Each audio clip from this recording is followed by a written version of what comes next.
Hello everyone, welcome again to Sarthak Academy. और बेटा, जो हमारा सॉल्यूशन चैप्टर चल रहा है ना, पीएनएसटी और अपनी जो एएनएम एग्जाम है ना, इसके लिए जो चल रहा है, हम एक क्विक रिकेप ले रहे हैं, है ना, वो कंटिन्यू रहेगा बेटा। ठीक है। तो देखो, हमने सॉल्यूशन में दो चीजें पढ़ ली हैं, है ना। एक है क्या, कंसंट्रेशन टर्म, और दूसरा कल मैंने आपको वेपर प्रेशर समझाया था, जिसमें हमने राउल का लॉ पढ़े थे, है ना। आज हम बेटा कॉलिगेटिव प्रॉपर्टी पढ़ेंगे। कौन सी प्रॉपर्टी पढ़ेंगे? Colligative property. कॉलिगेटिव प्रॉपर्टी को हिंदी में अणुसंख्यक गुणधर्म कहते हैं। सर, बात पहले तो ये बताइए कि कॉलिगेटिव प्रॉपर्टी है क्या। बहुत सिंपल है बेटा। सॉल्यूशन की ऐसी प्रॉपर्टी, है ना, अगर मैं लिखूं इस चीज को, तो सॉल्यूशन की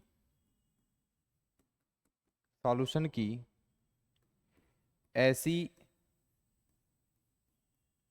प्रॉपर्टी, है ना, प्रॉपर्टीज जो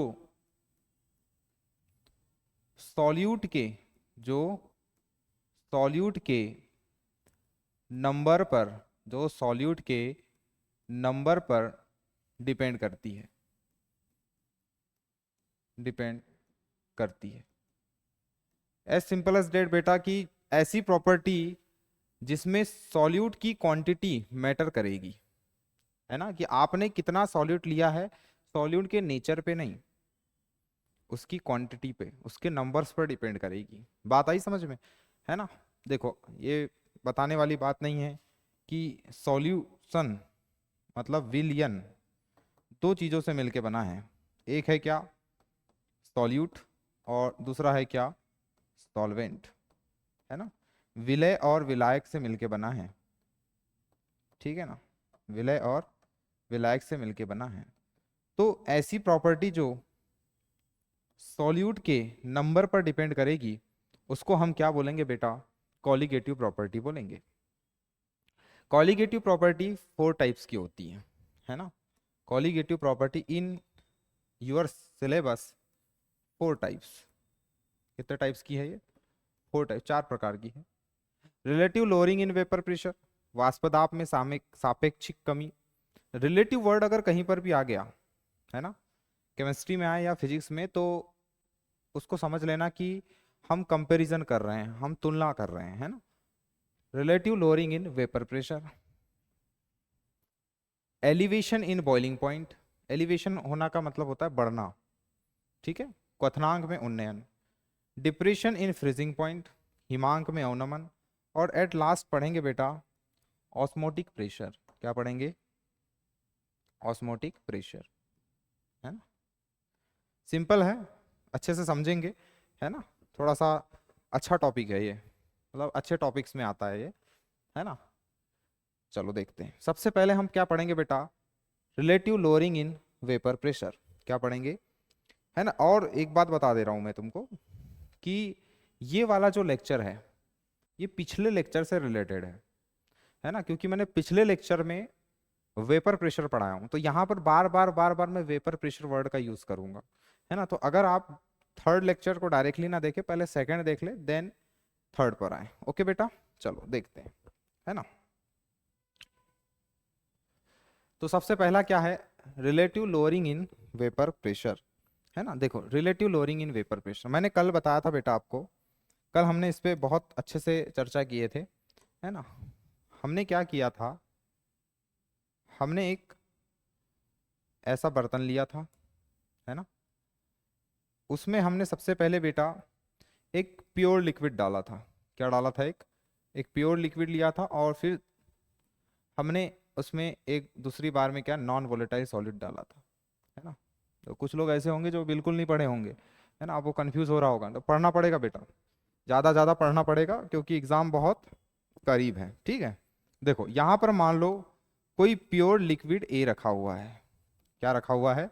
कोई प्योर लिक्विड ए रखा हुआ है। लिक्विड ए है, मतलब सरफेस पर पूरे ए और ए के ही क्या होंगे, मॉलिक्यूल होंगे, ठीक है। आपने क्या किया, कहीं बाहर से कोई नॉन वोलेटाइल सॉल्यूट मिला दिया, नॉन वोलेटाइल सॉल्यूट मतलब ऐसा सॉल्यूट जिसकी वेपर नहीं बनती, जिसकी वेपर नहीं बनती, है ना, इसको तुमने मिलाया है, ठीक है। तो क्या होगा, अभी देखो, अभी जब प्योर लिक्विड था तो इसी प्योर लिक्विड में सरफेस के ऊपर देखो कितने ए हैं, ए 1 2 3 4 और 5, 5 ए की बढ़िया वाली वेपर बन रही थी, है ना, वेपर बन रही थी, पर वो वेपर जो है वो प्रेशर क्रिएट कर रही थी और उसी को हम क्या बोल रहे थे, vapour pressure. Pure liquid A के वेपर प्रेशर को मैं पी नॉट ए मान लेता हूँ। पी नॉट ए क्या है बेटा, vapour pressure of pure liquid A, है ना, शुद्ध द्रव ए का वाष्प दाब है ये, ठीक है। फिर आपने क्या किए, एक नॉन वोलेटाइल सॉल्यूट बी मिला दिए।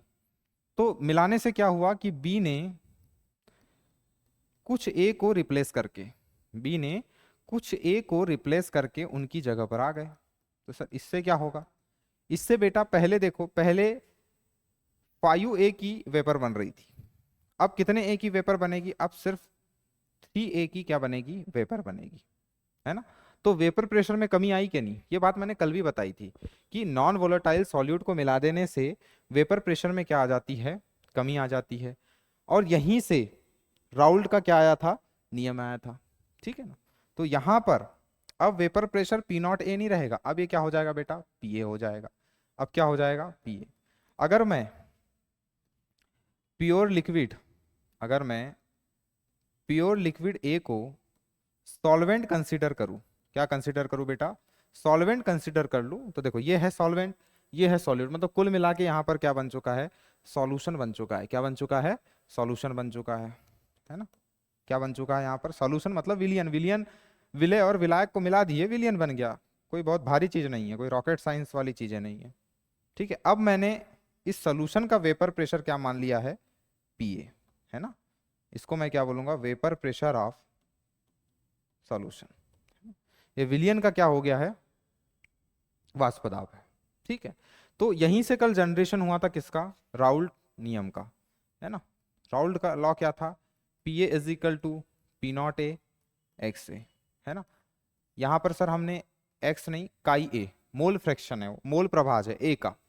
सर बी क्यों नहीं लिए वहां पर, बी क्यों लेंगे बेटा, बी कैसा है, एक नॉन वोलेटाइल सॉल्यूट है, एक ऐसा सॉल्यूट जिसकी वेपर नहीं बनती। तो भाई जिसकी वेपर ही नहीं बनेंगी, हम उसके वेपर प्रेशर की क्यों चर्चा करेंगे, ठीक है ना। ये राउल्ट लॉ के अकॉर्डिंग आया था। राउल्ट लॉ क्या कहता था कि सॉल्यूशन का वेपर प्रेशर प्योर लिक्विड के वेपर प्रेशर और उसी लिक्विड के मोल फ्रैक्शन के मल्टीप्लीकेशन के इक्वल होगा।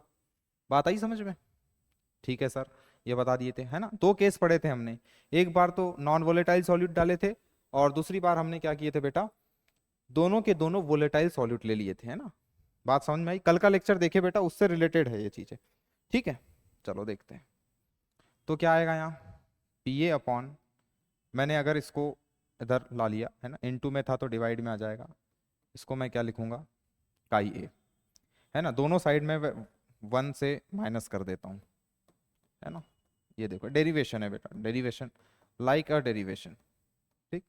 यहाँ पर एलसीएम आ जाएगा बेटा क्या, पी नॉट ए, तो क्या हो जाएगा, P nought A minus P A, है ना। और मैंने आपको कल बताया था बेटा कि जितने भी मोल फ्रैक्शन होते हैं उनका अगर हम सम करें, उनका हम सम करें तो वो किसके इक्वल आता है, 1 के, है ना। ये मोल फ्रैक्शन है किसके, ए मतलब प्योर लिक्विड बोलो या फिर सॉल्वेंट बोलो, और ये बी क्या है, या तो तुम इसको सॉल्वेंट बोल लो या फिर एक नॉन वोलेटाइल सॉल्यूट, है ना। इन दोनों का, इन दोनों के मोल फ्रैक्शन का जो सम है वो किसके इक्वल आएगा, 1 के इक्वल आएगा। तो क्या मैं इसको ऐसे नहीं कर सकता क्या, X B is equal to 1 minus X A, कर सकता हूँ ना बेटा। तो मैं इसकी जगह पर क्या रख दूंगा, एक्स बी या काई बी, ठीक है।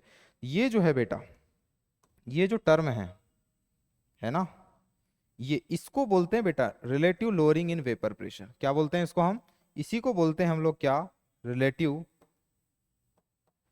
लोअरिंग इन वेपर प्रेशर, है ना। इसको बोलते हैं हम लोग relative lowering in vapour pressure. और मैंने अगर स्टार्टिंग पॉइंट में तुम्हें क्या बताया, स्टार्टिंग पॉइंट में मैंने तुम्हें क्या बताया था बेटा कि कॉलिगेटिव प्रॉपर्टी ऐसी प्रॉपर्टी है जो सॉल्यूट के नंबर पर डिपेंड करती है। तो अगर आप इसको अच्छे से देखेंगे, अगर आप इस चीज को अच्छे से देखेंगे तो आप ये देख रहे होंगे कि इस पूरी टर्म को बोलेंगे बेटा relative lowering in vapour pressure. और ये क्या है, काई भी क्या है सर, ये है मोल फ्रैक्शन। ये क्या है, मोल फ्रैक्शन ऑफ बी। तो देखो और बी क्या है बेटा, हमारे पास सॉल्यूट है।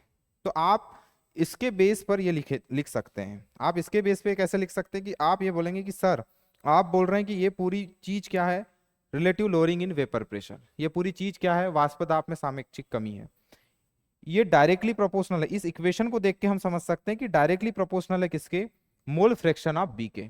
ये बी है ना, बी क्या है बेटा, सॉल्यूट है। सॉल्यूट के किसके, मोल फ्रैक्शन के डायरेक्टली प्रोपोर्शनल है। और मोल एक यूनिट है बेटा, है ना, मोल एक यूनिट है जिससे हम सॉल्यूट की क्वांटिटी लेते हैं, है ना, हम लेते हैं ना 5 मोल 10 मोल। तो आप ये देखो कि यहाँ पर इसको लिखने से आपको एक चीज ये समझ में आ रही होगी कि relative lowering in vapour pressure जो है वो सॉल्यूट के नंबर पर, सॉल्यूट की क्वांटिटी पर डिपेंड कर रही है। भाई मोल फ्रैक्शन ऑफ बी लिखा है कि नहीं, मोल फ्रैक्शन ऑफ बी लिखा है कि नहीं, आप अच्छे से समझिए। ठीक है, इस पूरी टर्म को क्या बोलते हैं बेटा हम, relative lowering in vapour pressure. अगर मैं एक ऐसा ही सामान्य सा उदाहरण लूं, समझ लो कि आपके पास कोई चीज 100 थी, ठीक है, बाद में वो 80 हो गई, कमी आ रही है ना। मैंने बोला कितने की कमी आई, तो आप बोलोगे कि सर यहाँ 20 की कमी आई है। पर मैंने बोला बेटा इसको रिलेट करके बताओ, तो रिलेट करने के लिए आपको जितनी शुरू में लिए थे उतनी ही तो लोगे। बात आ रही है कि नहीं समझ में। पहले कोई चीज आपके पास 100 थी, बाद में वो कितनी हो गई, 80 हो गई। कमी कितने की आई, 20 की कमी आई। अब मैंने बोला बेटा कमी तो 20 की आई, लेकिन इस चीज को रिलेट करके बताओ, रिलेटिव टर्म में बताओ। तो आप बोलोगे सर जो इनिशियली जो प्रारंभिक हमने लिया था उसको नीचे में डाल देंगे। तो आई होप आपको ये समझ में आया होगा कि मैं यहाँ पर क्या कहना चाहता हूँ, समझ में आई बात। तो ये बेटा डेरिवेशन टाइप से है एक, ये है, ये पूरा फॉर्मूला आपके काम का है। ठीक है, ये पूरा फॉर्मूला ही जो है वो relative lowering in vapour pressure को दिखाता है। आई होप आपको इतनी बातें समझ में आई होंगी, इसमें किसी को दिक्कत ना गई होगी, है ना। और देखो यहाँ पे मैंने मोल फ्रैक्शन ऑफ बी लिखा। मोल फ्रैक्शन क्या होता है बेटा, बी के मोल ऊपर लेंगे डिवाइडेड बाई टोटल मोल। तो ऊपर देखो ना बी के मोल है, किसके मोल है, बी। और मोल एक क्वांटिटी है ना, सॉल्यूट को मेजर करने की क्वांटिटी है ना। तो मैंने जो डेफिनेशन लिखी है कि नंबर्स पर डिपेंड करती हैं, किस पर डिपेंड करती हैं, सॉल्यूट के नंबर्स पर डिपेंड करती हैं कॉलिगेटिव प्रॉपर्टी। इस बेस पर हम कह सकते हैं कि relative lowering in vapour pressure एक कैसी प्रॉपर्टी है, एक कॉलिगेटिव प्रॉपर्टी है। आई थिंक आपको समझ में आया होगा। अगली है बेटा एलिवेशन इन बॉइलिंग पॉइंट, है ना। सवाल तो ये है कि बॉइलिंग पॉइंट क्या होता है ना, सवाल ये है कि बॉइलिंग पॉइंट क्या होता है। ठीक है, इसको भी आप अच्छे से समझो।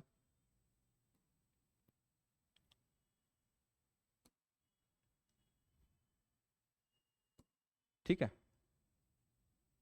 यहाँ देखो, अच्छे से देखो, यहाँ पर देखो बेटा, मान लो यहाँ पे कोई लिक्विड है, यहाँ पर कोई क्या है, लिक्विड रखा हुआ है। यहाँ पे कोई लिक्विड है बढ़िया यहाँ, ठीक है।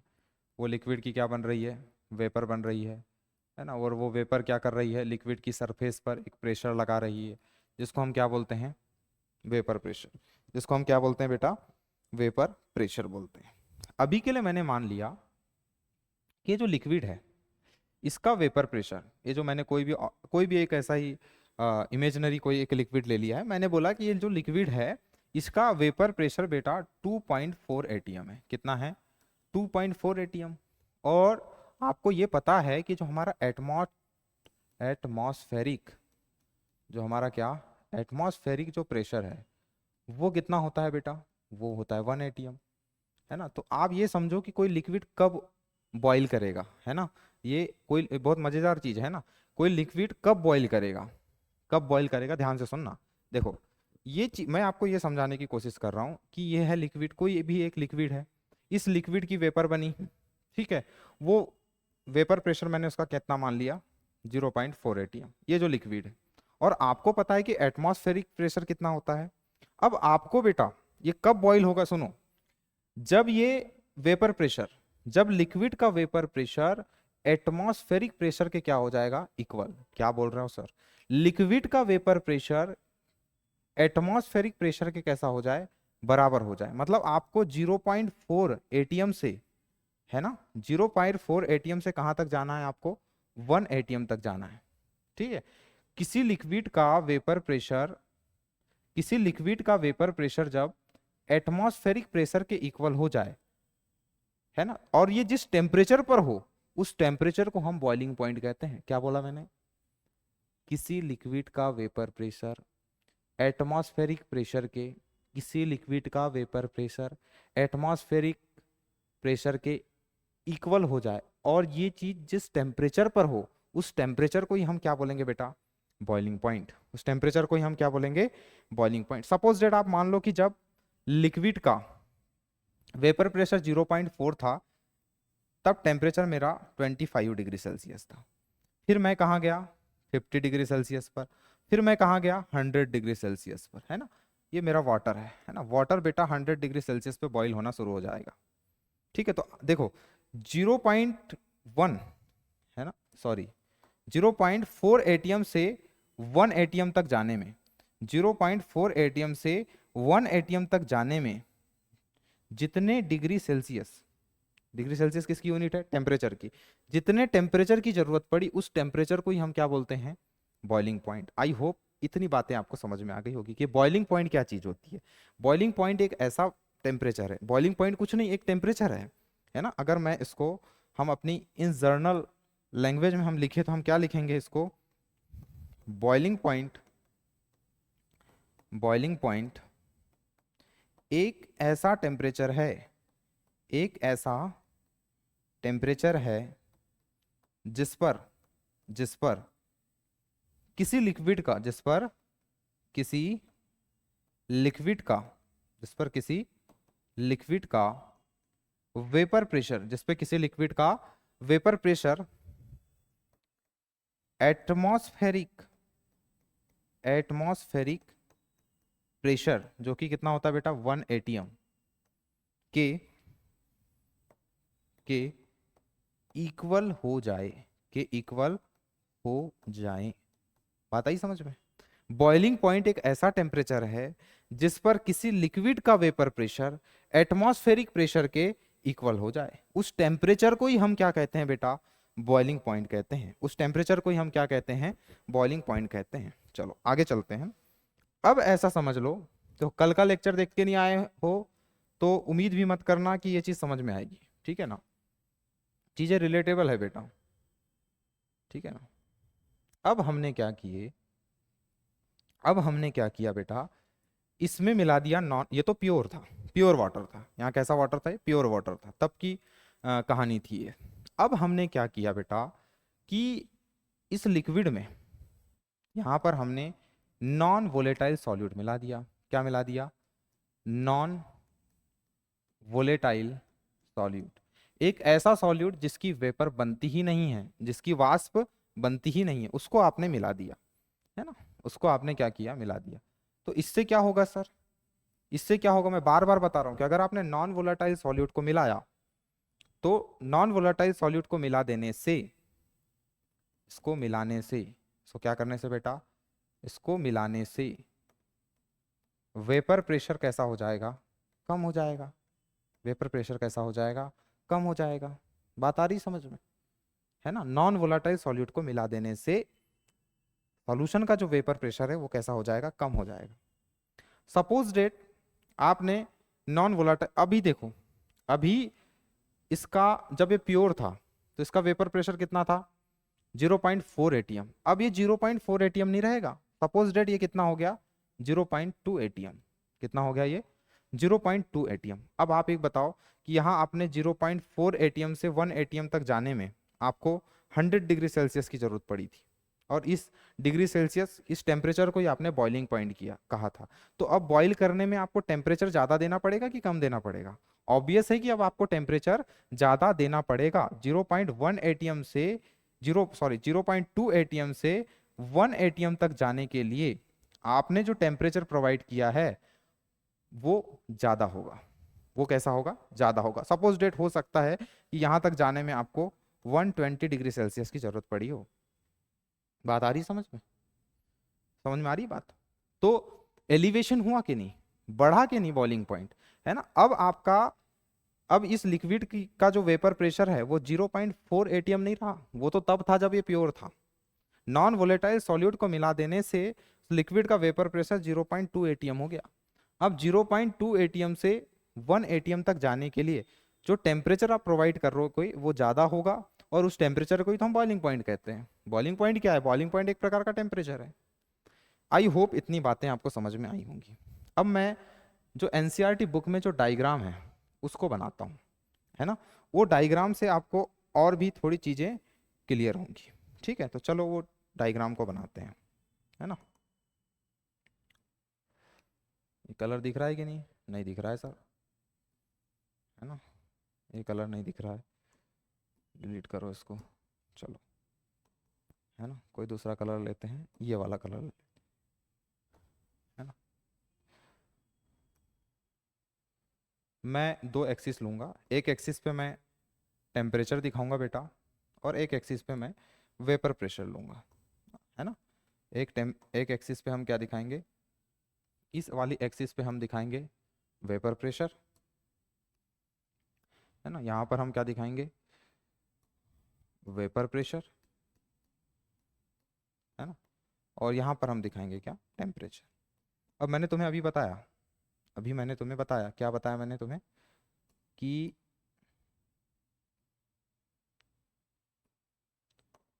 मैंने तुम्हें ये बताया कि जब आप नॉन वोलेटाइल सॉल्यूट मिलाओगे तो वेपर प्रेशर में कमी आएगी। बात आई समझ में?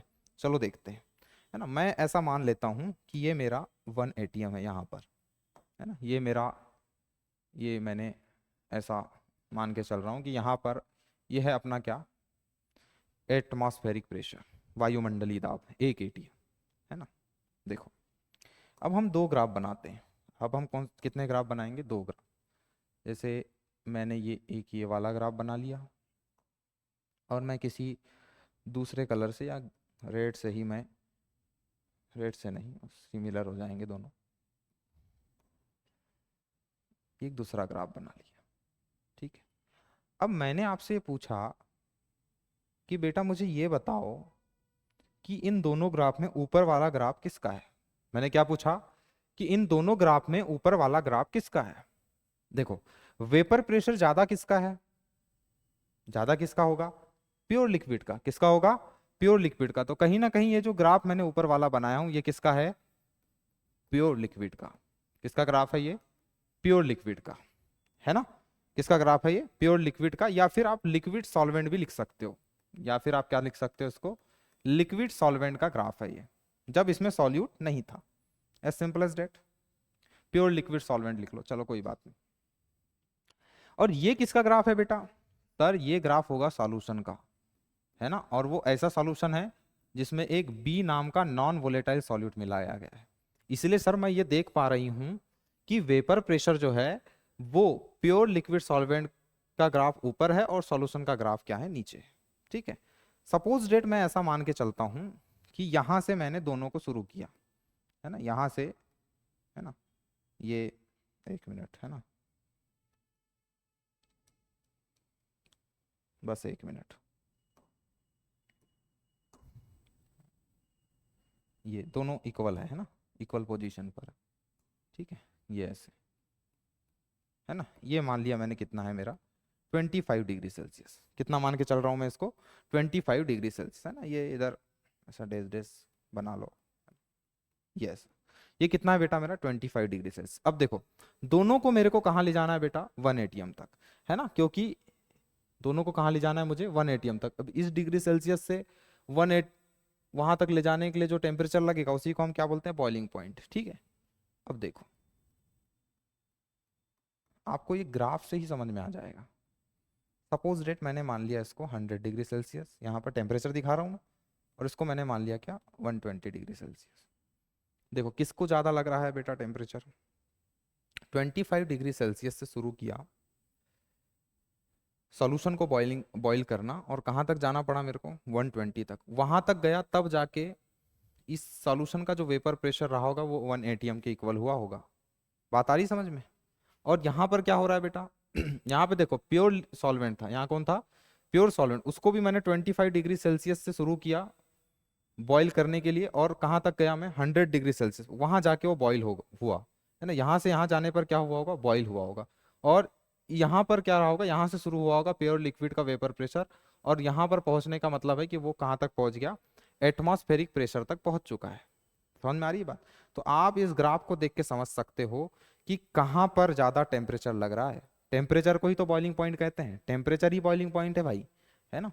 तो ये ग्राफ आपको अच्छे से समझा रहा है। अब मैं ऐसे नहीं लिखूंगा, अब मैं इसको इसको मैं हटा के, इसको मैं हटा कर क्या लिखूंगा बेटा, ध्यान देना है ना, ध्यान बहुत अच्छे से देना। ठीक है, ये प्योर सॉल्वेंट मैंने पहले से लेके चला था, तो मैं इसको TBI लिख रहा हूं। क्या लिख रहा हूं मैं इसको, TBI का मतलब है इनिशियल, प्रारंभिक, है ना। और मैं इसको क्या लिख रहा हूं बेटा, TBF। क्या लिख रहा हूं इसको, TBF, है ना, इनिशियल, और ये क्या, फाइनल। अब इन दोनों, यहां इतना जो चेंज आया इसको हम क्या लिखेंगे, डेल्टा TB। क्या लिखेंगे बेटा, डेल्टा। डेल्टा जो है वो कुछ नहीं, केमिस्ट्री हो या फिजिक्स हो उसमें चेंज दिखाता है, ठीक है ना। डेल्टा जो है एक लार्ज चेंज है, और एक D होता है जो स्मॉल चेंज को दिखाता है। ओके, चलो। तो भाई हमने जब प्योर सॉल्वेंट लिया था, तो प्योर सॉल्वेंट का वेपर प्रेशर 1 ATM तक पहुंचा। इसको पहुंचाने में हमको 100 डिग्री सेल्सियस की जरूरत पड़ी थी, और उसी टेम्परेचर को हमने बॉइलिंग पॉइंट कह दिया था। ठीक है, तो ये जो है बेटा, इन यहाँ ये जो है ये किसको दिखा रहा है, चेंज को। तो एक्सपेरिमेंटली ऐसा देखा गया है बेटा कि जो change in boiling point, change in boiling point directly proportional होता है बेटा किसके, मोलेलिटी के। किसके डायरेक्टली प्रोपोर्शनल होता है, मोलेलिटी नहीं, किसके, मोलेलिटी के। किसके डायरेक्टली प्रोपोर्शनल है बेटा, मोलेलिटी के, है ना। अगर हम इस, और मोलिलिटी क्या होती है, देखो यहां से आपको ये चीज समझ में आ जाएगी, यहां से आपको ये वाली बात समझ में आ जाएगी कि सॉल्यूशन की ऐसी प्रॉपर्टी जो सॉल्यूट के नंबर पर डिपेंड करती। अगर मैं इसको ओपन करके लिख दूं, अगर मैं इस बात को ओपन करके लिख दूं, कहां चला गया बेटा, है ना, ये इस बात को अगर मैं ओपन करके लिख दूं, तो इसको क्या लिखूंगा मैं, मोलिलिटी की डेफिनेशन बताओ, number of moles of solute, है ना। नीचे वाला नहीं लिख रहा हूं मैं, नीचे भी आता है ना, नीचे आता है ना, weight of solvent in KG, वो आता है। तो आप ये देखो, आप इसको अच्छे से देखो, ये क्या है बेटा, यही है, यही तो है एलिवेशन इन बॉइलिंग पॉइंट, है ना। बढ़ रहा है, देखो बॉइलिंग पॉइंट बढ़ रहा है ना। Elevation in boiling point directly proportional है किसके, मोलिलिटी के। एक्सपेरिमेंटली देखा गया है मोलिलिटी में जो ऊपर की तरफ जो टर्म है उसमें क्या आता है, number of moles of solute. मतलब आप ये कह सकते हैं कि molality number of moles of solute के भी कैसी है, डायरेक्टली प्रोपोर्शनल है ना। और सॉल्यूट को की क्वांटिटी को ही तो हम किससे दिखाते हैं, मोल से दिखाते हैं। मतलब आप ये कह सकते हो कि एलिवेशन इन बॉइलिंग पॉइंट एक कोलिगेटिव प्रॉपर्टी है। एक कैसी प्रॉपर्टी है, कोलिगेटिव प्रॉपर्टी है। बात समझ में आई। अगर हम इस प्रोपोर्शनलिटी का साइन यहां से हटाएंगे, तो यहां पर एक कांस्टेंट आएगा बेटा, KB। क्या आएगा, KB इंटू M। मोलिलिटी को किससे दिखाते हैं हम लोग, स्मॉल m से। ठीक है, इस KB का एक नाम भी है, इबिलोस्कोपिक कांस्टेंट। KB को क्या बोलते हैं बेटा हम, है ना,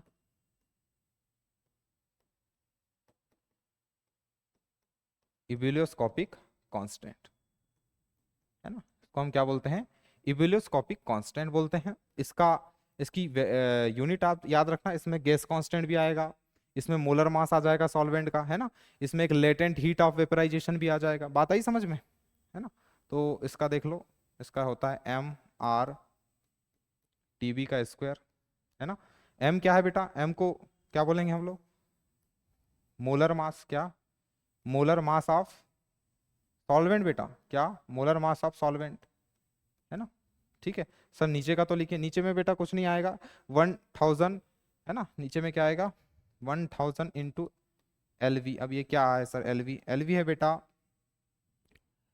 latent heat of vaporisation. Latent heat of vaporisation, ये क्या है, लेटेंट हीट ऑफ वेपोराइजेशन। ये है मोलर मास बेटा। ये क्या है, गैस कांस्टेंट है। ये क्या है बेटा, गैस कांस्टेंट, है ना। और ये तो आपको पता ही है, TB क्या है, बॉइलिंग पॉइंट है। क्या है बेटा, बॉइलिंग पॉइंट। ये डायरेक्टली फार्मूला आ सकता है जी, जो आपकी जो एग्जाम है, ये कौन सी, जो आपकी जो PNST की एग्जाम है, उसमें इस पर न्यूमेरिकल तो नहीं आएगा, है ना, इस पे कोई न्यूमेरिकल नहीं आ सकता, पर ये समझ लो कि ये फॉर्मूला बेस्ड क्वेश्चन दे सकता है। सीधे क्या पूछ सकता है आपसे, फॉर्मूला पूछ सकता है। तो आप ये याद रखना कि उस वहां पर एलवी क्या है बेटा, latent heat of vaporization. LV क्या है, latent heat of vaporization. I hope आपको ये चीजें समझ में आ रही होंगी, है ना। और एक इसकी है लेटेंट हीट वेपोराइजेशन ऑफ पर ग्राम सॉल्वेंट। किसकी है बेटा ये, पर ग्राम सॉल्वेंट की, 1 ग्राम में लिए गए सॉल्वेंट की है। आगे आगे चले बेटा। और एक बात याद रखना कि ये जो मैं तुमको बता रहा हूं, जो केबी जो है, केबी क्या है हमारा, इबुलोस्कोपिक कांस्टेंट, या फिर आप इसको सिंपली ये भी बोल सकते हो, क्या हम पढ़ क्या रहे हैं, एलिवेशन, एलिवेशन कांस्टेंट भी बोल सकते हो। क्या बोल सकते हो आप उसको, एलिवेशन कांस्टेंट भी बोल सकते हो, या फिर आप उसको इबुलोस्कोपिक कांस्टेंट भी बोल सकते हो, ठीक है। और बेटा वो विशिष्ट होता है, प्रत्येक सॉल्वेंट के लिए कैसा होता है, वो एक कैरेक्टरिस्टिक है, मतलब विशिष्ट होता है, ठीक है। कहाँ गया बेटा, ये था, है ना। ये जो केबी है ना, जिसको हम इबुलोस्कोपिक कांस्टेंट बोल रहे हैं, ये कि हर सॉल्वेंट के लिए एक विशिष्ट मान है। बात आई समझ, एक विशिष्टता दिखाता है। बात आई समझ। ये सब एनसीईआरटी की लाइन में लिखी गई है बेटा। अब मेरे से पढ़कर अगर आप एनसीईआरटी को रीडिंग करते हैं तो मैं बता रहा हूँ आपको बेटर समझ में आएगा, इवन आपको चीजें ज्यादा पता चल जाएंगी, है ना। मैं तो क्या है, टॉपिक का ओवरव्यू दे रहा हूँ अकॉर्डिंग टू सिलेबस बेटा, टाइम कम है ना। तो मेरे ख्याल से आप यहाँ से पढ़ लीजिए, इसकी नोट्स बना लीजिए, देन आप एनसीईआरटी रीडिंग कीजिएगा, आपको और ज्यादा बेटर समझ में आएगा, ठीक है। आगे चलते हैं बेटा, आगे चलते हैं। आगे है बेटा depression in freezing point. Depression in freezing point, पहली बात तो सर फ्रीजिंग पॉइंट क्या होता है ना। जैसे हमने बॉइलिंग पॉइंट को समझा था, ऐसे ही आप हमको बताइए कि फ्रीजिंग पॉइंट क्या होता है ना। फ्रीजिंग पॉइंट, फ्रीजिंग पॉइंट भी बेटा एक टेम्परेचर है ना। तो हम यहाँ लिखेंगे कि फ्रीजिंग पॉइंट क्या बेटा, फ्रीजिंग पॉइंट एक ऐसा टेम्परेचर है, फ्रीजिंग पॉइंट एक ऐसा टेम्परेचर है, एक ऐसा टेम्परेचर है जिस पर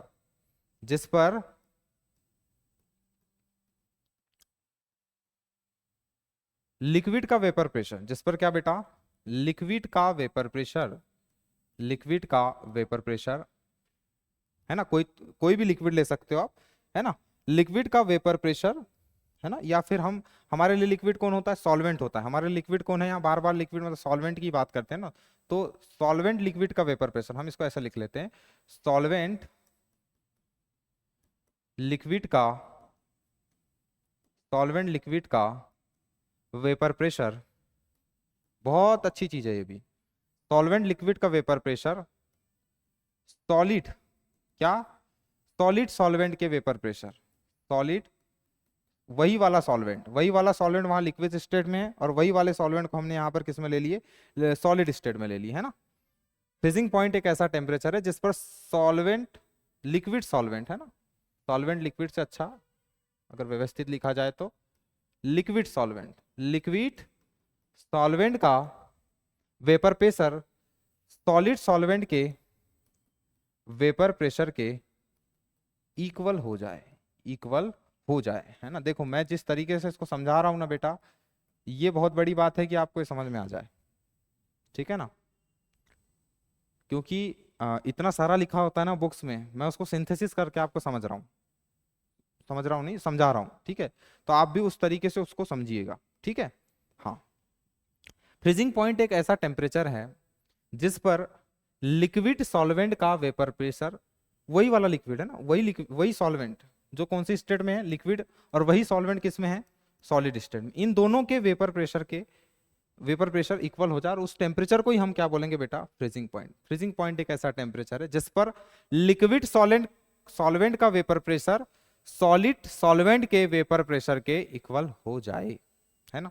और एक बात याद रखना जो बार बार बता रहा हूं कि नॉन वोलेटाइल, क्या बेटा, नॉन वोलेटाइल सॉल्यूट को मिलाने पर, सॉल्यूट को मिलाने पर, मिलाने पर सॉल्यूशन का, किसका बेटा, सॉल्यूशन का वेपर प्रेशर कम हो जाता है, कम हो जाता है, ठीक है। है ना। कई बच्चों के दिमाग में ये चल रहा होगा, या मेरी एक ही बात को 3-4 बार सुन के समझ में नहीं आ रहा होगा कि यहाँ मैं क्या समझाना चाह रहा हूँ। इसको समझेंगे, इसको हम ग्राफ से समझेंगे। अगर हम इस चीज को ग्राफ से समझे तो ज्यादा बेटर हमको ये समझ में आएगा। ठीक है, मैं ग्राफ बनाता हूँ बेटा। ठीक है, मैं ग्राफ बना देता हूँ,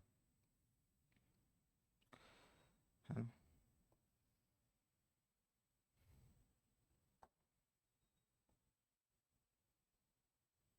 ग्राफ बनाते हैं, ग्राफ से बेटर समझ में आएगा, है ना।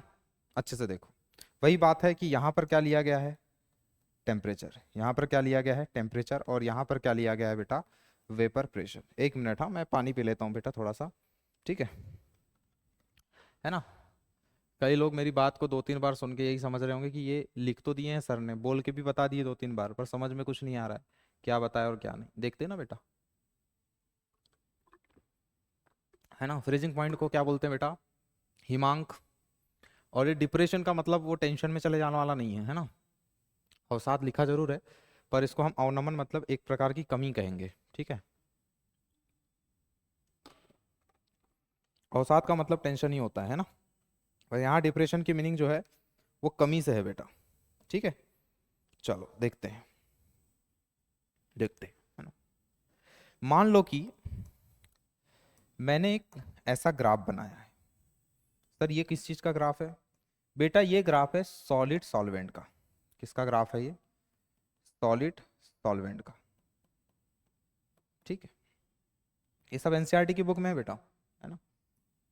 ठीक है, ये एक ग्राफ बना लिया और ये एक ग्राफ बना लिया। सर कलर तो अलग रखते थोड़ा, बिल्कुल सही बात है। इसमें सर मुझे समझने में दिक्कत हो जाएगी ना सर।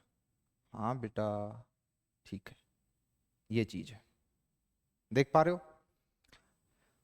अब देखो यहाँ पर तो आपको समझ में आ ही रहा होगा कि ऊपर जो है ये वाला जो ग्राफ, इसको छोड़ो अभी।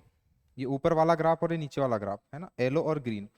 वेपर प्रेशर ऊपर की तरफ है, मतलब ये कहीं ना कहीं किसका ग्राफ है, लिक्विड सॉल्वेंट का। किसका ग्राफ है ये, लिक्विड सॉल्वेंट का। और वो वाला जो प्योर है, जो कैसा है, प्योर। और ये वाला किसका है बेटा, सोल्यूशन का। ये किसका है, सोल्यूशन का, जिसमें क्या है, ए भी है और बी भी है। बात आ रही समझ में। चलो देखते हैं। अब इस एक्सिस पे क्या है बेटा, टेम्परेचर दिखाया गया है। इस एक्सिस पे क्या दिखाया गया है, टेम्परेचर दिखाया गया है। ठीक है ना।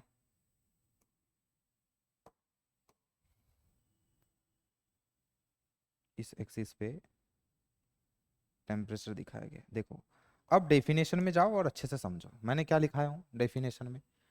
फ्रीजिंग पॉइंट एक ऐसा टेम्परेचर है जिस पर लिक्विड सॉल्वेंट का, मान लो कि लिक्विड सॉल्वेंट है, लिक्विड सॉल्वेंट का, ध्यान देना, लिक्विड सॉल्वेंट का वेपर प्रेशर। इस वाली एक्सिस पे क्या दिखाया गया है बेटा, लिक्विड सॉल्वेंट का वेपर प्रेशर। एक्सिस बोल रहा हूँ, इस वाले कर्व पर लिक्विड सॉल्वेंट का क्या दिखाया गया है, वेपर प्रेशर, ये जो येलो कलर से है। तो देखो लिक्विड सॉल्वेंट का वेपर प्रेशर, सॉलिड सॉल्यू क्या सॉरी, लिक्विड सॉल्वेंट का वेपर प्रेशर सॉलिड सॉल्वेंट के, लिक्विड सॉल्वेंट का वेपर प्रेशर सॉलिड सॉल्वेंट के वेपर प्रेशर के इक्वल हो जाए, ये वाला जो टेम्परेचर है बेटा, इस टेम्परेचर को क्या बोलते हैं हम लोग, फ्रीजिंग पॉइंट। इसको क्या बोलते हैं हम लोग, फ्रीजिंग पॉइंट। ये नहीं, क्या बोलते हैं, फ्रीजिंग पॉइंट। अब यहां देखो ग्रीन वाला जो है वो सॉल्यूशन का, लिक्विड ऊपर से कैसा है ये, लिक्विड लिख देते हैं ना, यहाँ लिक्विड है, लिक्विड स्टेट में ही तो रहेगा गधा।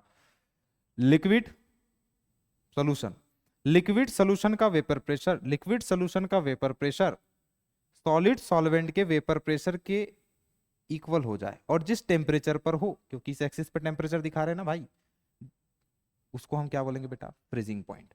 तो ये वाला जो पॉइंट है ये फ्रीजिंग पॉइंट है किसका, लिक्विड सॉल्वेंट का। और ये वाला जो पॉइंट है बेटा ये फ्रीजिंग पॉइंट है किसका, सॉल्यूशन का। आई होप समझ में आ गया होगा।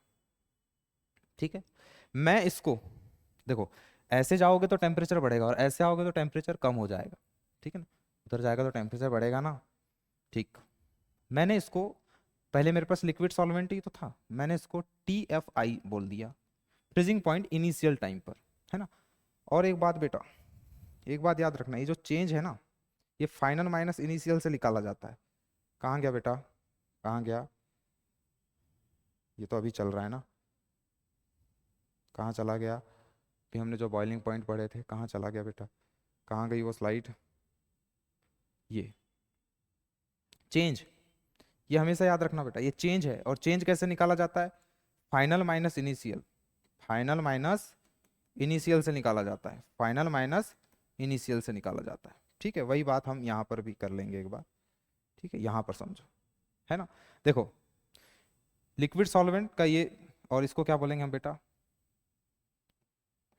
ये फ्रीजिंग है इसलिए एफ से दिखा रहा हूँ, वो बॉइलिंग था इसलिए उसको टीबी से दिखाता था, है ना। ये आई जो है छोटा सा जो लिखा हूँ ये इनिशियल है बेटा, और ये जो एफ है इसका मतलब है फाइनल।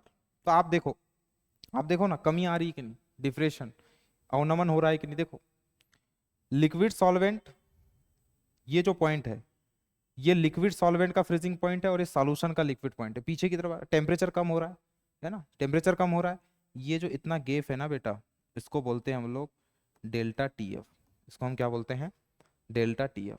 ठीक है, कमी आ रही कि नहीं, कमी आ रही कि नहीं, है ना। और इसको भी बेटा एक्सपेरिमेंटली देखा ऐसा गया है कि ये भी जो है वो मोलेलिटी के कैसा है, डायरेक्टली प्रोपोर्शनल है। ये भी कैसा है, मोलेलिटी के कैसा है, डायरेक्टली प्रोपोर्शनल है ना। और सर यहाँ पर जो डेल्टा टी एफ है वो क्या है बेटा? वही फाइनल माइनस इनिशियल, है ना। Delta T F F minus delta T F I, final minus initial. बात आ रही समझ में? Final minus initial. तो बेटा यहां पर भी ये किसके डायरेक्टली प्रोपोर्शनल है? मोलेलिटी। इसको ओपन करके लिख लेना बेटा, number of moles of solute, number of moles of solute, है ना, number of moles of solute. तो यहां पर भी ये चीज समझ में आ गई कि ये जो डेल्टा टी एफ जो है ना, ये जो डिप्रेशन इन फ्रीजिंग पॉइंट आया, ये भी एक कोलिगेटिव प्रॉपर्टी। इसी से तो समझ में आ रहा है भाई, सॉल्यूट के मोल के डायरेक्टली प्रोपोर्शनल है ना। समझ में आया? चल देख, अगर तूने प्रोपोर्शनलिटी का साइन हटाया तो बेटा यहाँ एक कांस्टेंट इंट्रोड्यूस करेगा। वहां क्या किया था? वहां पे क्या किया था? के बी किया था, क्योंकि वो बॉइलिंग पॉइंट था। तो यहाँ क्या करेगा? के एफ करेगा इंटू एम, इंटू क्या? एम। अब तू ये देख कि यहाँ जो के एफ है, वहां पर उसको इबेलोस्कोपिक कांस्टेंट बोले थे, यहाँ बेटा इसको क्रायोस्कोपिक कांस्टेंट बोलेंगे। क्या बोलेंगे इसको? क्रायोस्कोपिक कांस्टेंट बोलेंगे।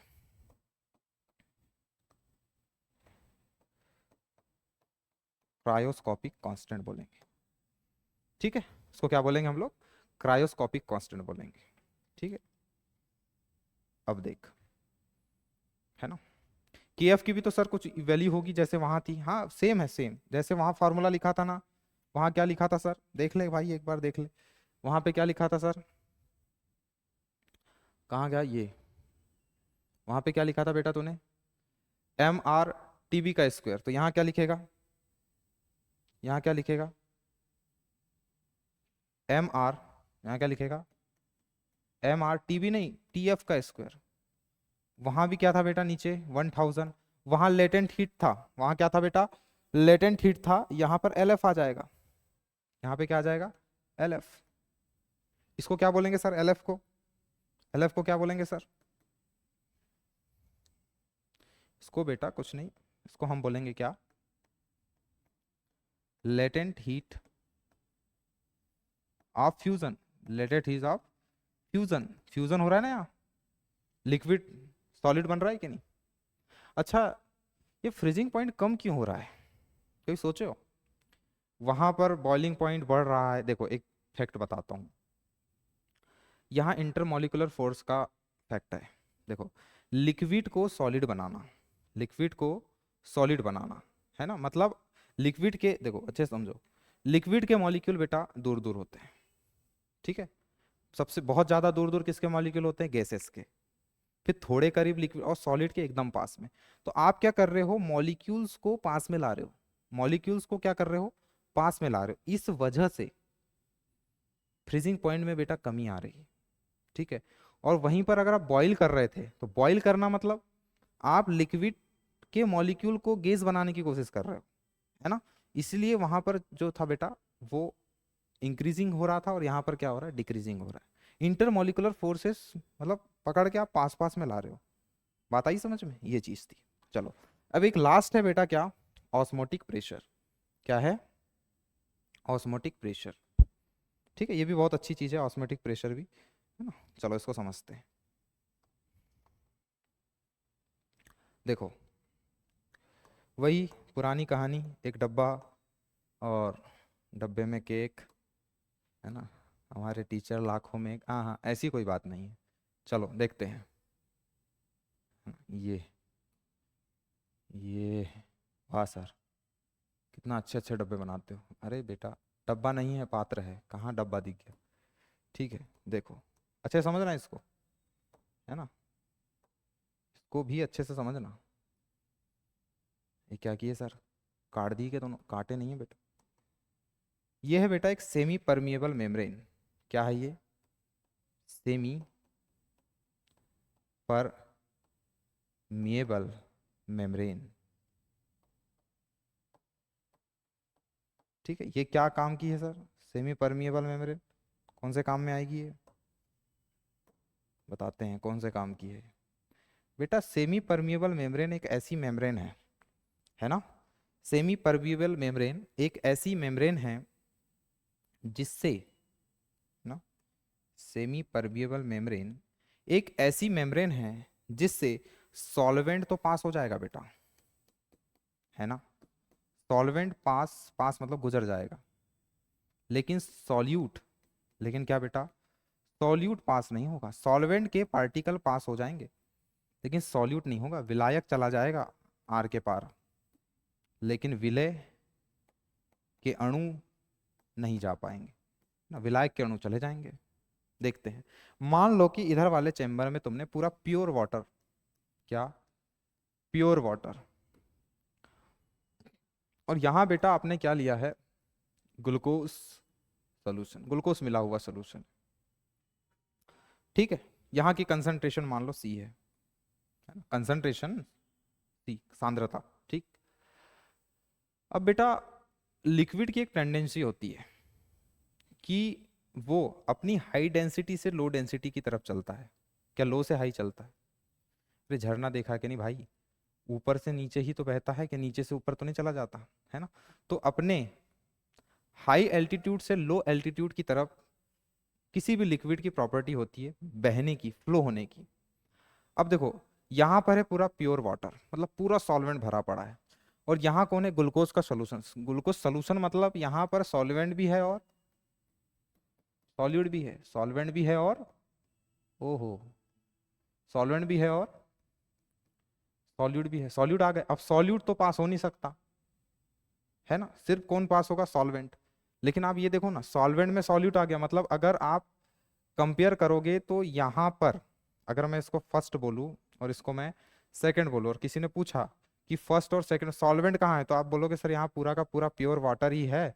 तो सॉल्वेंट सर ज़्यादा है वन वाले चेंबर में एज कंपेयर टू टू वाला चेंबर। तो सॉल्वेंट किधर ज़्यादा है, वन वाले चेंबर में, सॉल्वेंट टू से, सॉल्वेंट टू से मतलब इधर सोल्यूशन है ना, तो जिधर सोल्यूशन है उधर सीधी सी बात है सॉल्वेंट कम ही होगा, क्योंकि उसमें क्या मिला दिया गया है, सॉल्यूट मिला दिया गया है। तो वाटर का फ्लो किधर होगा बेटा, वाटर का फ्लो किधर होगा, ऐसे होगा, वाटर का फ्लो किधर होगा, ऐसे होगा बेटा, ऐसे इधर की तरफ होगा। ये है वाटर का फ्लो, है ना, क्योंकि वो अपने हाई एल्टीट्यूड से लो एल्टीट्यूड की तरफ चलेगा। और सेमी परमिएबल मेम्ब्रेन एक ऐसी मेम्ब्रेन है जिससे सॉल्वेंट पास हो सकता है, जिससे सॉल्वेंट तो पास हो सकता है बेटा, लेकिन सॉल्यूट पास नहीं हो सकता। बात आई समझ में। तो यहां पर एक प्रेशर क्रिएट हो जाएगा। ये कहाँ गया सर, ये बात तो बताओ। यहां पर बेटा एक प्रेशर क्रिएट हो जाएगा। अब आप ये सोचो कि आपके मुंह के ऊपर कोई पानी का पाइप पकड़ ले, अच्छी खासी बौछार वाला, और मुंह पे मार दे, प्रेशर क्रिएट नहीं होगा, प्रेशर महसूस नहीं करोगे। तो यहाँ पर भी क्या है, प्रेशर क्रिएट होने लगता है, क्योंकि देखो इधर जो है प्योर वाटर है, इधर सॉल्वेंट ज्यादा है, इधर सॉल्वेंट कम है। तो और सॉल्वेंट क्या है, हाई टू लो चल रहा है, और यहाँ से ग्लूकोज का सॉल्यूशन है, ग्लूकोज तो इधर आ ही नहीं सकता, क्योंकि ग्लूकोज क्या है, यहाँ पर सॉल्यूट है, और सेमी परमिएबल मेम्ब्रेन से सॉल्यूट पास नहीं होता। तो अब ये क्या होता है, यहाँ एक प्रेशर क्रिएट हो जाता है ना, क्योंकि इधर वाटर की क्वांटिटी ज्यादा है, इधर वाटर की क्वांटिटी कम है। यहाँ पर भी मैंने सॉल्वेंट वाटर मान के चला है, तो अपने हाई एल्टीट्यूड से लो एल्टीट्यूड की तरफ चल रहा है, अधिक मात्रा से कम मात्रा की, तो प्रेशर क्रिएट कर देता है, और उस प्रेशर को ही क्या कहते हैं बेटा, ऑस्मोटिक प्रेशर कहते हैं। उस प्रेशर को ही क्या कहते हैं हम लोग, ऑस्मोटिक प्रेशर कहते हैं। बात आई समझ में, है ना। सेमी परमिएबल मेम्ब्रेन को हिंदी में क्या बोलते हैं सर, अर्ध पारगम्य झिल्ली, अर्ध पारगम्य झिल्ली। ठीक है, ये चीज है ना। अब इसका एक्सपेरिमेंटल जो है बेटा फॉर्मूला भी निकल के आया है ना। P is equal to CRT, P is equal to CRT। तो सर C क्या है? P तो ऑस्मोटिक प्रेशर है, R बेटा गैस कांस्टेंट है, T टेम्परेचर, C क्या है? मोल पर लीटर सुने हो बेटा? मोल पर लीटर क्या होता है? कंसंट्रेशन है। ये क्या है बेटा? कंसंट्रेशन है। वो भी किस में ली गई है? मोल पर लीटर में। मोल पर लीटर में। अरे सर ये तो मोलेरिटी है सर, ये तो मोलेरिटी है, ये तो क्या है? मोलेरिटी है। ठीक है, तो ये फॉर्मूला याद रखना, P is equal to CRT। C concentration है और कंसंट्रेशन किस में ली गई है बेटा? मोल पर लीटर में। किस में ली गई है? मोल पर। और मोल पर लीटर ही तो मोलेरिटी होता है। सबसे पहले लेक्चर वही तो पढ़ाए हैं, इसलिए बोल रहा हूँ कि पूरी सीरीज देखना, बीच में से मत देखने बैठ जाना। बात आई समझ में सर? ये तो पहली बात हो गई। सर एक और कोई दूसरी बात बताओ इससे रिलेटेड। बिल्कुल बताएंगे, चलो देखो, वही फिर से डब्बे बनाना स्टार्ट करते हैं, है ना।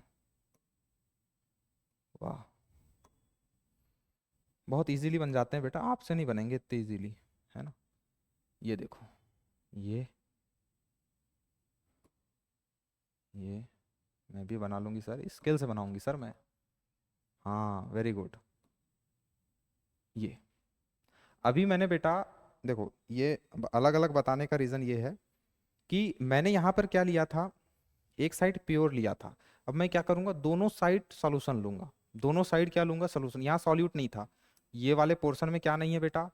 ये वाले पोर्शन में सॉल्यूट नहीं है ना, केवल और केवल सॉल्वेंट भरा पड़ा है, वो भी क्या? पूरा का पूरा पानी। यहाँ पर कोई सॉल्यूट ही नहीं है ना। इधर साइड में सॉल्वेंट भी है और सॉल्यूट भी है, ठीक है। ये चीज़ को समझो आप, ठीक है। अब देखो, अब देखो, ठीक। अब हमने यहाँ पे क्या लगाया बेटा? एक सेमी परमिएबल मेम्ब्रेन। हमने यहाँ क्या लगा दिए? Semi permeable membrane. ये लग गई सर, सेमी परमिएबल मेम्ब्रेन। ठीक है, अभी हमने क्या किया बेटा? इधर एक सोल्यूशन लिया है, सोल्यूशन 1, और इधर एक सोल्यूशन लिया है, क्या? सोल्यूशन 2। क्या लिया है? सोल्यूशन 2। ठीक है, यहाँ की कंसंट्रेशन बेटा C1 है, यहाँ की कंसंट्रेशन क्या है? C2 है। ठीक है, इसको अच्छे से समझना, ठीक है। अब मैंने तुम्हें बता के रखा है कि C1, ये जो कंसंट्रेशन जो C1 है वो C2 से ज्यादा है। कंसंट्रेशन ज्यादा होना मतलब, किसी ने बार बार तुमसे बोला कि कंसंट्रेशन ज्यादा है कम है, क्या मतलब है इसका? देखो, अगर कहीं पर कंसंट्रेशन ज्यादा है, इसका मतलब है कि बेटा यहाँ पर सॉल्यूट ज्यादा है। यहाँ पे क्या ज्यादा है? सॉल्यूट ज्यादा है, और सॉल्वेंट कम है। सॉल्वेंट कैसा है? कम है। ये कंसंट्रेशन, कंसंट्रेशन वर्ड जो है ना, ये पूरा का पूरा डेडिकेटेड है बेटा किसको? सॉल्यूट को। मैंने पहली ही क्लास में बताया था, आप लेक्चर देख लेना मेरा, पहला ही बता दिया था कि हम जो कंसंट्रेशन टर्म पढ़ते ही क्यों है? सॉल्यूट की क्वांटिटी को बताने के लिए, उसकी मात्रा को बताने के लिए। बात समझ में आ रही है? अब अगर कंसंट्रेशन ज्यादा है, अगर किसी ने पूछा कि कंसंट्रेशन ज्यादा, तो उसको सिंपली लैंग्वेज में बता देना कि भाई कंसंट्रेशन ज्यादा का मतलब है बोलना कि सॉल्यूट की क्वांटिटी ज्यादा होगी सॉल्वेंट से, ठीक है। और कंपेरिजन कर रहे हैं ना हम लोग कि ये वाले चेंबर की कंसंट्रेशन ज्यादा है, ये वाले चेंबर में जो लिक्विड सॉल्यूशन है उसकी कंसंट्रेशन कम है। अब आप अपना दिमाग लगा के बताओ कि फ्लो किधर होगा, है ना। और मुझे पता है आपने दिमाग लगा लिया होगा, है ना, कि फ्लो किधर होगा। आप ये बोलोगे कि सर इधर सॉल्यूट ज़्यादा है, सॉल्वेंट कम है, और इसकी कंसंट्रेशन आप बता रहे हो कि कम है इस चैम्बर में रखे हुए सोल्यूशन की एज कंपेयर टू यहाँ के, तो सर इधर में फिर सॉल्वेंट ज़्यादा है। इधर में क्या ज़्यादा है बेटा? सॉल्वेंट ज़्यादा। कंसंट्रेशन कम का मतलब है कि इधर सॉल्यूट कम होगा और सॉल्वेंट ज़्यादा होगा। और सर सेमी परमिएबल मेम्ब्रेन से सॉल्यूट पार्टिकल तो पास होते ही नहीं, सिर्फ सॉल्वेंट होते हैं। और अभी आपने बताया कि लिक्विड की एक प्रॉपर्टी है कि लिक्विड अपने अधिक मात्रा से कम मात्रा की तरफ बहता है, तो किधर होगा? इधर ही तो होगा ना भाई, ठीक। ये है ना, इस बार मैंने दोनों चैम्बर में सॉल्यूशन भरे हैं, ठीक है बेटा।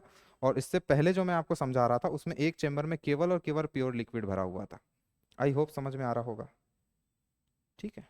ये चीज, ये समझ में आया। अब सर यहाँ कैसे निकालेंगे ऑस्मोटिक प्रेशर? बेटा यहाँ पे जो ऑस्मोटिक प्रेशर हम निकालेंगे, है ना, वो हम ऐसे निकाल लेंगे, वो हम ऐसे निकाल लेंगे। P इजिकल टू हमारा क्या आया था? CRT आया था ना, CRT आया था बेटा। लेकिन यहाँ कंसंट्रेशन में चेंज के थ्रू निकालेंगे। किसके थ्रू निकालेंगे? चेंज के थ्रू, है ना। C1 minus C2 RT, C1 minus C two R T. I hope आपको ये सब चीजें समझ में आ रही होगी। C1 minus C two R T है ना, कंसंट्रेशन, कंसंट्रेशन का ये कहाँ आएगा सर, ये आएगा ना बेटा, इसका भी क्वेश्चन देखने को मिलेगा। जब दोनों चैम्बर में क्या रखे रहे होंगे, अलग अलग सोल्यूशन रखे रहे होंगे, और अलग अलग सोल्यूशन की अलग अलग क्या देखने को मिलेगी, कंसंट्रेशन। और हम यहाँ जो कंसंट्रेशन लेते हैं किस में लेते हैं दादा, मोलरिटी में लेते हैं। इतनी बात तो समझ में आ ही गई होगी। बात समझ में आई बेटा? ठीक है। तो ये था ऑस्मोटिक प्रेशर का, है ना। तो अगर मैं लेक्चर को स्टार्टिंग से आपको बताना शुरू करूँ, तो हमने क्या देखा बेटा, आज पूरा का पूरा हमने कॉलिगेटिव प्रॉपर्टी आज पढ़ लिया है। ठीक है, कॉलिगेटिव प्रॉपर्टी 4 टाइप्स की होती है, और पूरे 4 टाइप्स को मैंने बहुत अच्छे से डिटेल में आपको समझा दिया है। ठीक है ना। अब आप इस लेक्चर को देखिए, कहीं पर अगर आपको समझ में नहीं आता तो आप फास्ट फॉरवर्ड करके देखिए, आगे पीछे करके वर्डिंग को मेरी एक एक सुनते जाना बेटा, तो आपके कॉन्सेप्ट क्लियर होते जाएंगे। बात आई समझ में? ठीक है। तो सोल्यूशन चैप्टर का जो थर्ड पार्ट था, क्या था थर्ड पार्ट में, कॉलिगेटिव प्रॉपर्टी। अब सोल्यूशन बेटा बहुत छोटा सा बचा है, जिसमें हम वांट ऑफ फैक्टर पढ़ेंगे, आइडियल और नॉन आइडियल सोल्यूशन को पढ़ेंगे। बहुत ही छोटी सी चीजें हैं जो बच चुकी हैं। अब आज का लेक्चर काफी लंबा होने को आया है, इसलिए मैं आज यहीं पे ब्रेक लेता हूं बेटा। Thank you so much. ऐसे ही जुड़े रहिएगा, चैनल को सब्सक्राइब कर ले, लाइक करते रहें, आपके सपोर्ट की हमें ज़रूरत है। और अगर आपको पूरा कंप्लीट केमिस्ट्री फिजिक्स बायो पढ़ना है तो 199 में हमारा कोर्स लॉन्च है। सार्थक एकेडमी का एप्लीकेशन डाउनलोड कीजिएगा, उस पर आप लोग इजीली पैकेज ले सकते हो। और अगर आपको लगता है कि किसी प्रकार का कन्फ्यूजन है तो वहाँ पे जो इंक्वायरी नंबर है आप उन पे कॉल लगा सकते हैं। Thank you so much. मिलता